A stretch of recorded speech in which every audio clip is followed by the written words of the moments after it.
Господи Исусе Христе, Сине Божий, помилуй меня грешного.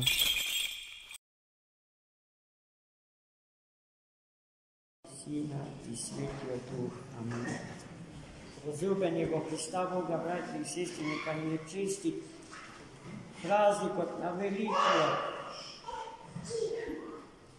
пророк, претеча и крстител Христов Јован, за кого што сите знаеме дека е последниот старозаветен пророк и првиот новозаветен пророк. Личност која што представува мост на поврзување и премостување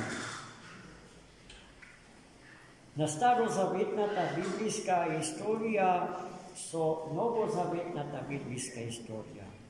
На старозаветната библиска мисла, односно теологија, со новозаветната библиска мисла, односно теологија. Личноста која што во познатата зографска композиција Деисис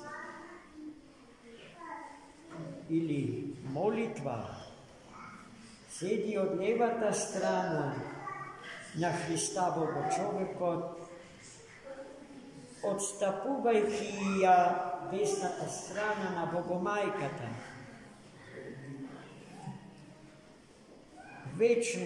Вечната, присно Девата Марија.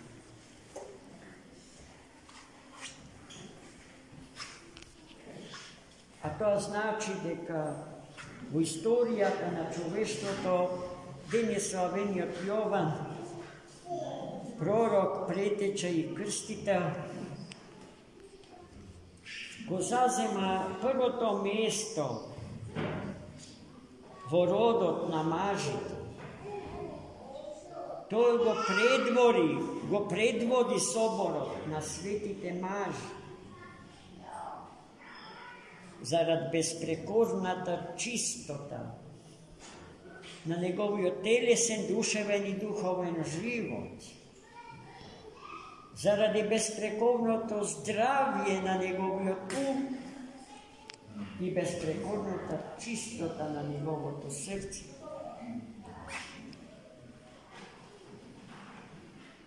Сето тоа за него веќе се насетуваше,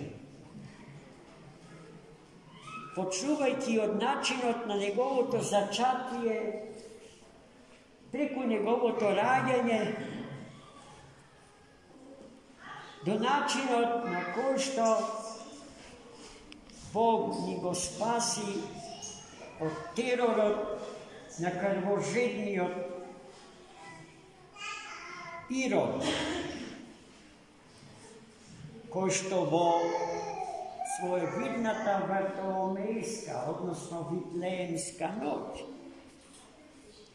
уби, односно масакрира 14.000 дечиња, чија старот беше помеѓу тогаш родените и оние кои што наполниле 2 години старост или живот. И Господ Семилостивиот го чуваше ова големо светило на црквата, творејќи невидени чудеса. Најпрво чудо на сите чудеса е фактот дека Свети Јован е зачнат во утробата на престарена мајка и од престарен татко чия старост влегуваше во 9-та деценија од нивниот живот.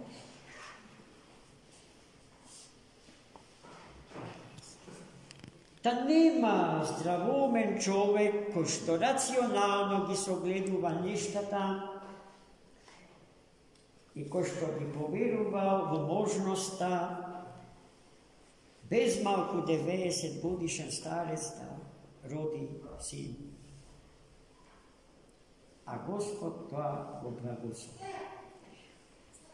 И начинот на кој што тоа се случило е навистина епски, така да се изразам, чудесен. Во деновите кога светиот пророк Захари бил чреден свештеник во Ерусалимскиот храм и кога влегол да го окади олтарот на храмот, пред него се појавил благовесниот архангел Гавриил. 6 месеци пред благовештението за зачатието на Христа Господа во утробата на Богородицата.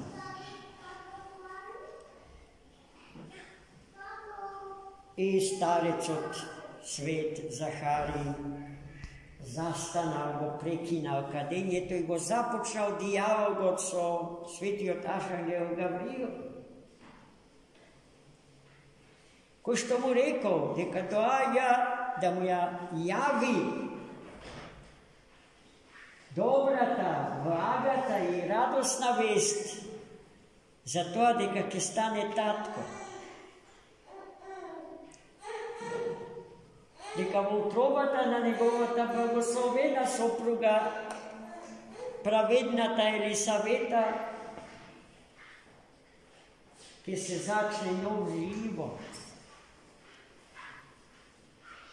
И дури светиот архангел Гавриил му го соопшти името што треба да му го стават на детето откако ќе се роди.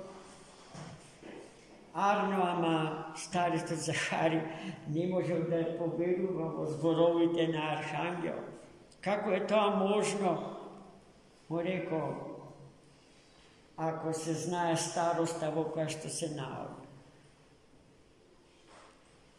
И тогаш светиот архангел, барајќи знак, некаква потврда, некаков знак за вистинитоста на веста. И тогаш светиот архангел му рекол, слушај, старче Захари, од денеска до денот која ќе се роди твој син, ќе онемеш, нема да можеш да збориш. Тој диалог со архангелот Гавриил трае, поради што народот во храмот собран се загрижил зарад доцнењето на старецот Захари. Но кога излегол старецот не можел да зборува. И во неговата немост народот дозна дека се случило некое чудесно собитие.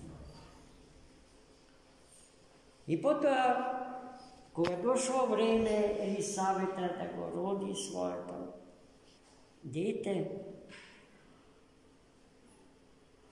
во 8-миот ден од раѓањето, според древниот еврејски обичај, требало детето да биде именувано. Во домот на Захари биле собрани сите нивни пријатели, соседи, се радувале на чудесното собитие.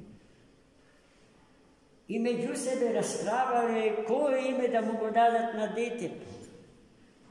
Повеќето од луѓето биле за тоа новороденото бебенце да го носи името на неговиот татко, Захари.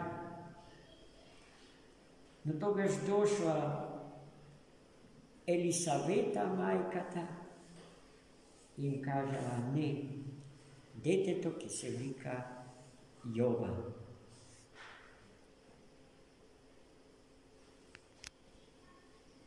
Pokraj тоа на собраниот народ сакал да го чуе и ставот на татко. Го повикале да најде начин да им го соопшти своето мислење. А старецот побарал штичка и откако му ја донеле, го напишал.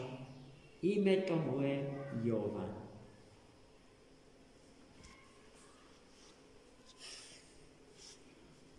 Зарад се ова, народот веќе го насети, го предвкуси животот на тоа дете во сета негова светост. И се она што за него го кажавме на почетокот од нашава беседа. Свети Јован, пророк, претеча и крстител, ја сведочеше вистината Господня со целиот свој живот, непоткупливо. А секоја друга вистина ја сметаше за вистинита вистина, доколку беше израз или зрачење на единствената, апсолутната, неделивата вистина Господа. И затоа светителот не беше омилен од тогашните власти,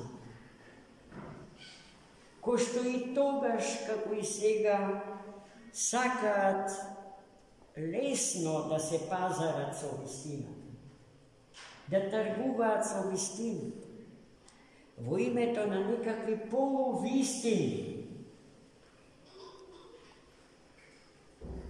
кои што се отров за животот човечки и за понатамошниот обстанок на светот од Бога создадени дари. Господ да ни ја даде смелоста на денесавениот, првиот меѓу мажите во историјата на родот човечки, да и ние повеќе од се да ја сакаме вистината и да не ни се случи верата да ја продадеме за вечера, да тргуваме со верата православна во името и зарад еден грст пари кој што ќе ги снема, бидејќи црвецот ќе ги изеде или рџата ќе ги изгрезе. Тоа што не умира е љубовта Божја. И делата што се творат, исковани во огнот од љубовта Господня.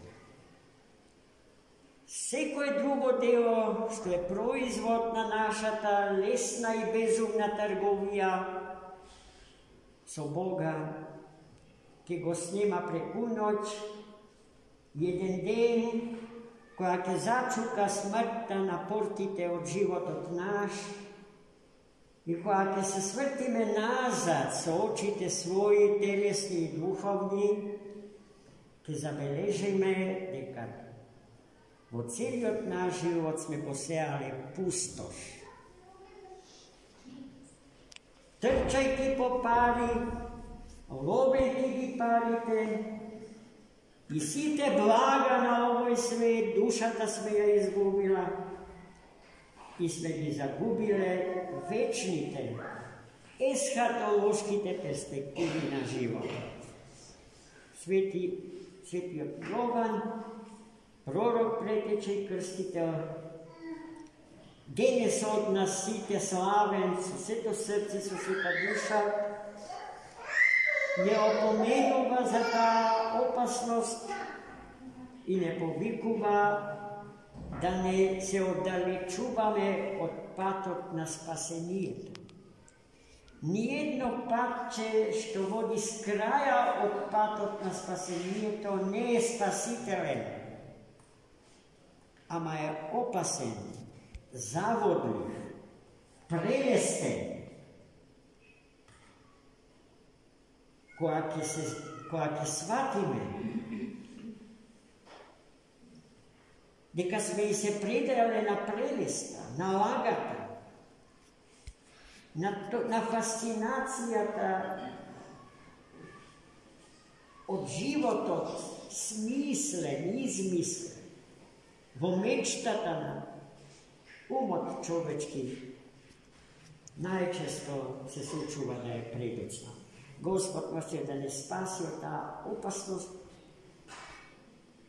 да ни ја разгори љубовта и почитта кон свети Јован, пророк, претеча и крстител, тој да ни биде узор во нашот живот, неотстапен пример, по кој што движејќи се и следејќи го ќе стигнеме до предпортите на вечното небесно царство на троичниот Бог. Амин. Честит.